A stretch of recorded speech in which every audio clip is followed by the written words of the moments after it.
Agora, você já parou para pensar como as atitudes e os comportamentos aí que cada integrante da sua equipe, incluindo você, possibilitam ou dificultam o sucesso em atingir aí os objetivos e os resultados pretendidos? Vamos falar sobre isso. Hoje eu estou recebendo aqui a Eliane Gavasso, que é Master Coach, com esse tema bem interessante. Eliane, boa tarde, bem-vinda. Boa tarde, obrigada. Comunicação tem que ser positiva sempre. Tem que ser positiva sempre, mas a negativa, ela está sempre rondando. E o bacana de hoje é a gente poder pontuar isso, porque todos nós sentimos quando uma comunicação está boa, quando ela está fluindo, se você está num ambiente que é leve, se é pesado. Mas às vezes, pelo dia a dia, por outras coisas que nos ocupam, a gente acaba não dando foco para isso. E aí fica por isso que eu chamo de circuito. Você fica nesse circuito como se fosse um ciclo vicioso. E muitas pessoas sequer percebem. Ó, a Eliane fez o seguinte, ela trouxe um checklist aqui da comunicação positiva e negativa para a gente falar do ponto a ponto. A gente começa pela negativa, pode ser? Vamos começar pela negativa. Então vamos lá, vamos pôr na tela. E já que ele citou aí o checklist, quem sabe você já vai checando e avaliando.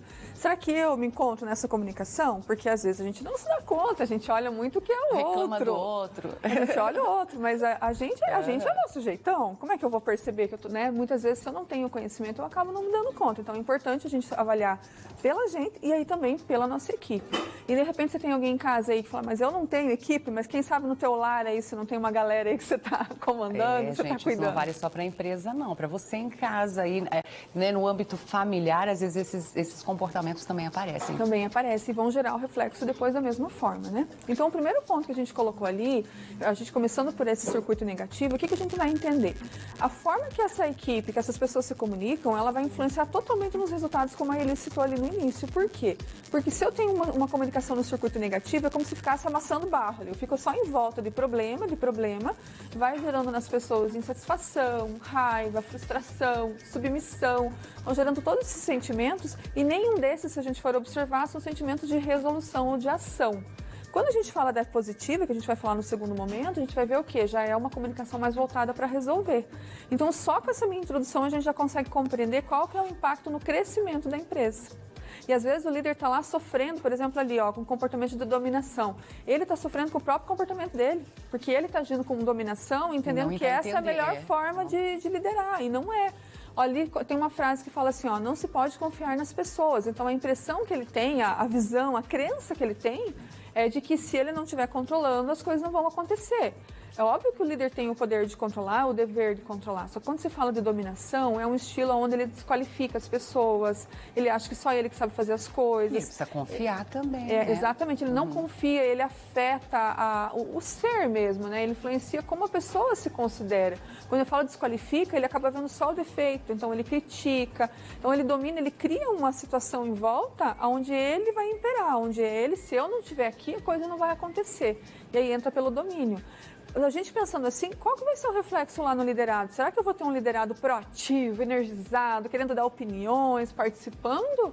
Ou eu vou ter uma postura muito mais do tipo, eu vou fazer o que me mando e ficar quieto aqui. Porque não acredita em mim. Ele vai falar, não acredita em mim, não confia em mim, por que eu vou aqui me dedicar ao máximo se ele não vai enxergar, não vai ver isso, né? Exatamente. E aí não vai ser muito mais difícil para esse líder conduzir a liderança com essa equipe?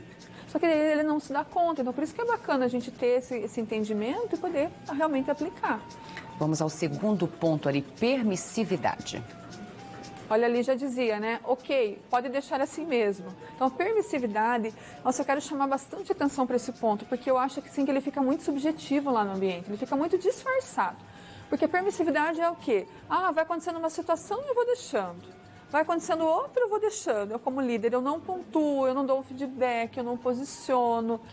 Então, as coisas vão ficando. E aí gera também esse circuito porque as pessoas não se desenvolvem. Aí outro ponto é imaturidade. Não fiz porque não quis? Como isso? Aí foi um exemplo de uma frase, né? Ué, tal coisa, situação, por que não foi feito? Não quis. Não deu tempo. Não foi possível. A imaturidade é quando a pessoa ela traz ela se posiciona de uma forma equivocada, ela quer atender os seus anseios muito rapidamente, dentro do momento, ela não espera o momento adequado. Então, aquele líder que quando ele está afim, ele conversa, ele sorri com as pessoas, quando ele não está afim, ele fecha a cara. Eu estou mal-humorado porque eu estou bravo com alguém, eu demonstro. Então também acaba gerando influência. Aquilo afeta no ambiente para todos. Como se fosse um egoísmo, assim, muito mais centralizado nele. Reclamação, isso aí tem muito, né, gente, no ambiente de trabalho, né? Tanto de líderes quanto de liderados, né? E quando a gente reclama, a gente quer o quê? A gente quer resolver, melhor, né? A gente quer resolver a situação? Ou a gente quer achar alguém que compartilhe com a gente daquela questão da reclamação? Então, quando a gente fala ali, ó, é difícil lidar com aquele setor. É difícil lidar. Então, eu achei uma justificativa, de repente, para eu não ter uma comunicação com outro setor, ou para eu levar uma reclamação. Agora, se eu quero que melhore, eu vou levar um fato. O que acontece com o setor? Entendi. Submissão. Ali no exemplo, você que sabe, a submissão, a pessoa ela se coloca abaixo e ela acaba não posicionando. Imagine um líder com comportamento de submissão, ele acaba aceitando coisas que não haveria necessidade de aceitar, e aí ele vai também guardando ressentimento. E no liderado é a mesma coisa, porque o ser submisso não quer dizer que a pessoa concorda, quer dizer que ela baixa a cabeça e ela acaba executando. Mas ela vai guardando esse sentimento e às vezes ela vai até ir fazendo com que isso contamine outras pessoas na empresa, porque ela vai querer parceiros ali com ela. Bom, agora vamos ver então os pontos positivos aqui desse checklist para você ter uma comunicação mais assertiva. Orientação. Então, aí agora a gente já entra num circuito de resolução, de desenvolvimento de pessoas, de crescimento, onde as pessoas escutam umas às outras, onde as pessoas realmente têm um viés para seguir, para crescer, para o crescimento da empresa. E o primeiro ponto que eu trouxe ali é a orientação. Então, se a gente for pensar no papel do líder, ele vai ter esse papel de orientar, de ensinar, de ter paciência para o desenvolvimento da pessoa, compreender qual que é o contexto desse liderado aí para ele conseguir se desenvolver. Aí temos a análise, ó, um bom líder também analisa, né, a situação para ajudar, né, no desenvolvimento dos demais. Exatamente. Então ali a gente tem, ó, se inteira e avalia para tomar decisões. Então ele não vai tomar uma decisão intempestiva, como a gente viu lá no circuito negativo. Aqui não, aqui ele vai se inteirar dos detalhes. Se for necessário, ele vai entrar junto com a equipe, ele vai ver, ele vai investigar, ele vai ponderar as questões. E se for necessário, inclusive, ele vai rever o próprio posicionamento em função do crescimento, da evolução. Ele vai ter segurança. Tá certo. Ainda temos espontaneidade e cooperação. Fala mais pra gente. A espontaneidade, ela expressa emoções correspondentes ao momento, como a gente viu ali. Então, você viu quando eu falei da imaturidade, eu falei que aquela coisa de querer que o seu desejo seja atendido, fala fora do contexto. Aqui na espontaneidade é usar a emoção, usar o que o líder é de verdade a seu favor. Então, se ele está chateado, ele vai demonstrar, mas de uma forma, na medida correta. Não responsabilizando outras pessoas, mas ele vai, se ele está feliz, se ele está contente com uma meta, com um relacionamento, ele vai mostrar, ele vai ser espontâneo, ele vai ser ele mesmo. E as pessoas vão ter confiança quando ele percebe a espontaneidade. E ele é parte, às vezes, da solução também, né? Você sabe, quando a pessoa está disposta e aberta, é claro que seus liderados vão render de outra forma, né, Eliane? E a cooperação, que é reunir tudo isso aí, né? Reunir tudo. E aí, complementando o que você falou, até a questão da própria energia, né? A segurança, vira um ambiente de diálogo. E na cooperação, então, combina o que mantém. Então, aqui a gente destaca na cooperação tudo isso ali, como a Elis colocou, e principalmente manter o combinado. Então, se eu combino algo com o meu liderado, eu vou lá e vou cumprir. Se eu tiver que rever, eu vou reajustar. Ontem uma pessoa falou comigo brincando, assim, comentando que uma outra pessoa tinha falado para ela que o líder, quando o liderado vem e pergunta se você errou, se você esqueceu algum compromisso, falou brincando. Você faz uma cara ali e fala assim, não, eu esqueci que tinha que esquecer de confirmar, assim, brincando que o líder ele vai achar uma saída, mas é uma brincadeira, por quê? Porque se tiver esse tipo de comportamento, como que as pessoas vão confiar nele?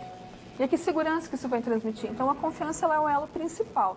E a cooperação daí fecha esse nosso circuito o circuito positivo com chave de ouro. Tá certo. Para você ir de casa avaliar aí a sua situação de líder ou de liderado, né? Se está reclamando muito, daí vai ficar reclamando ou vai encontrar uma solução?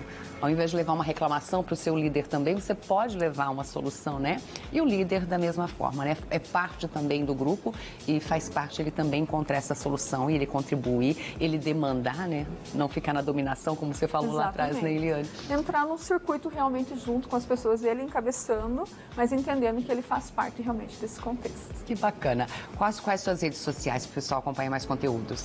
Então, no Instagram, no YouTube, eu realizo aulas ao vivo, falando sobre liderança e comunicação assertiva todas as quintas. Então, tem um link lá no meu Instagram, que é o elianegavasso.oficial. Então, convido o pessoal aí para seguir. Tá certo. Eliane, até a próxima, mas não vai embora agora não. Fica aí para provar essa receita deliciosa da Aline, porque eu tô voltando lá para a cozinha agora, gente.